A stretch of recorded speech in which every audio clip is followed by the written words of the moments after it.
Franz Kafka is widely regarded as one of the most significant literary figures of the 20th century. His name has transcended his own life and works, becoming synonymous with a particular sense of alienation, bureaucratic absurdity, and existential dread, a term that encapsulates a world where logic collapses, where power structures are impenetrable, and where individuals find themselves trapped in a nightmarish reality. Kafkaesque. To truly understand what makes something Kafkaesque, we must first explore Kafka himself, his life, his struggles, and the psychology that shaped his writing. Kafka's life, a relentless struggle against authority. Born in 1883 in Prague, Franz Kafka grew up in an environment that left deep psychological scars. His father, Hermann Kafka, was a domineering and successful businessman, a man who believed in power, authority, and social ascension. He had clear expectations for his son: to be strong-willed, socially competent, and to follow a prestigious career. Kafka, however, was the complete opposite of his father's ideal. He was frail, introspective, and perpetually anxious. His sickly nature, coupled with his deep-seated self-doubt, made him an object of disappointment for his father, who never missed an opportunity to remind him of his perceived inadequacies. As Kafka grew older, he developed a deep love for writing, seeing it as his only escape from his suffocating reality. However, his father dismissed his literary aspirations and pressured him into studying law, a field that, while respectable, only served to reinforce Kafka's sense of entrapment. While attending university, he met one of his only true friends, Max Brod, a fellow writer who would later play a crucial role in bringing Kafka's works to the world. Despite his demanding studies, Kafka never abandoned his writing, working on his craft in the shadows of his legal education. Kafka's silent misery and his struggles with bureaucracy.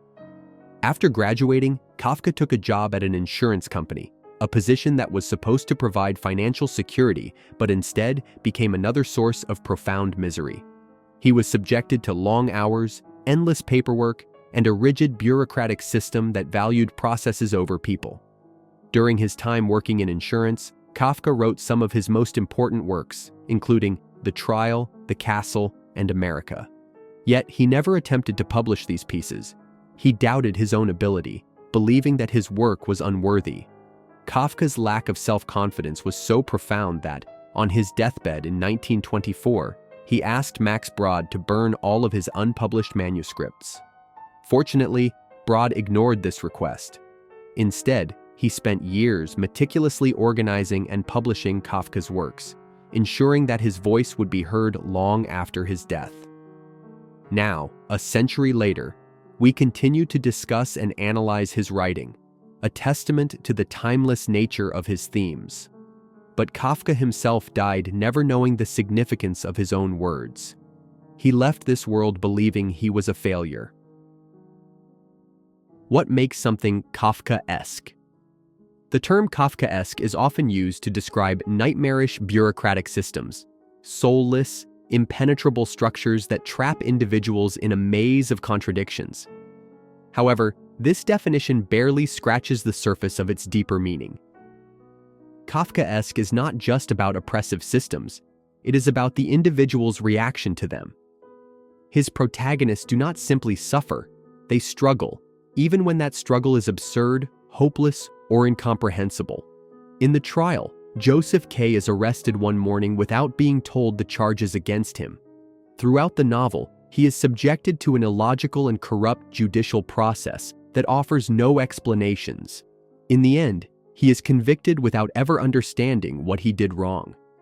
In the Metamorphosis, Gregor Samsa wakes up to find himself transformed into a giant insect. Rather than questioning this surreal event, his primary concern is how he will continue working and providing for his family. His new grotesque form renders him useless, and as he becomes more of a burden, his family begins to resent him. Both stories feature protagonists trapped in situations that are fundamentally absurd. There are no clear causes for their predicaments, and their attempts to resolve them are doomed from the start. The more they try to navigate the senselessness, the more helpless they become. This is the essence of Kafkaesque, the desperate, futile struggle against forces beyond our understanding or control. Kafka's absurdity and the human condition. Kafka's work is often interpreted as an allegory for the human condition, our relentless search for meaning in a world that refuses to provide clear answers. His characters embody the paradox of consciousness. The more we try to understand existence, the more we realize its absurdity. Yet, Kafka's characters do not give up, at least not immediately. They fight against their circumstances, trying to make sense of their world. But in the end, all efforts are futile. Does this mean Kafka believed that resistance is pointless? That we are doomed to struggle without meaning? Perhaps. Or perhaps Kafka was highlighting something else. That our struggle itself is what defines us. Even if we cannot escape absurdity, we still fight. We still seek meaning, connection, and understanding, even in the face of inevitable failure. This interpretation makes Kafka's work strangely empowering.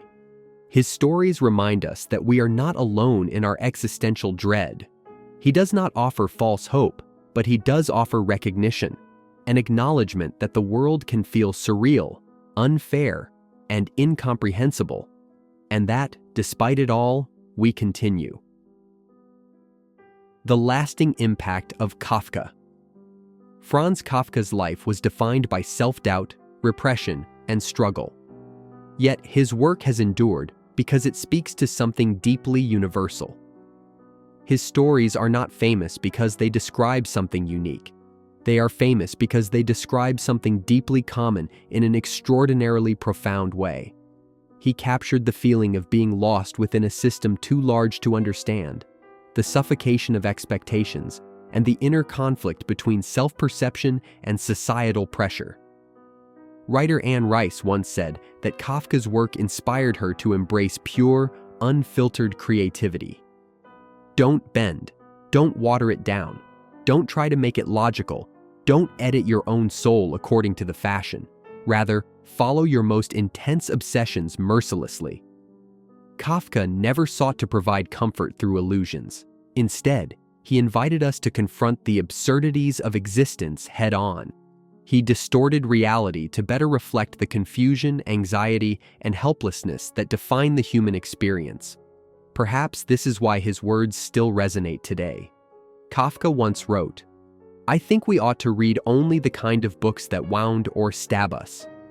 If the book we're reading doesn't wake us up with a blow to the head, what are we reading for?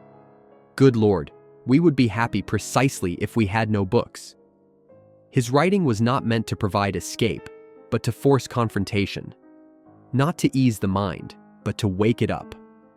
And even though he died without knowing the impact of his words, he left behind a literary and philosophical legacy that continues to shape the way we view reality itself.